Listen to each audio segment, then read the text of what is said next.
অমলকান্তি আমার বন্ধু। স্কুলে আমরা একসঙ্গে পড়তাম।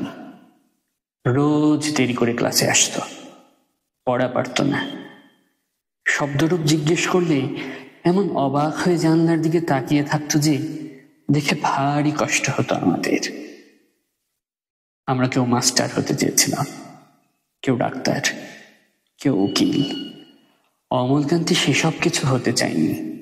সে রোদ্দুর হতে চেয়েছিল। ক্ষান্ত বর্ষণ, কাক ডাকা বিকেলের সেই লাজুক রোদ্দুর, জাম আর জামরুলের পাতায় যা নাকি অল্প একটু হাসির মতন লেগে থাকে। আমরা কেউ মাস্টার হয়েছি, কেউ ডাক্তার, কেউ উকিল। অমলকান্তি রোদ্দুর হতে পারেনি। সে এখন অন্ধকার একটা ছাপাখানায় কাজ করে। মাঝে মধ্যে আমার সঙ্গে দেখা করতে আসে, চা খায়, এটা ওটা গল্প করে, তারপর বলে উঠি তাহলে। আমি ওকে দরজা পর্যন্ত এগিয়ে দিয়ে আসি। আমাদের মধ্যে যে এখন মাস্টারি করে, অনায়াসে সে ডাক্তার হতে পারত।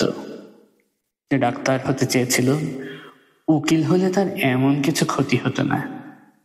অথচ সকলেরই ইচ্ছে পূরণ হলো, এক অমলকান্তি ছাড়া। অমলকান্তি রোদ্দুর হতে পারেনি।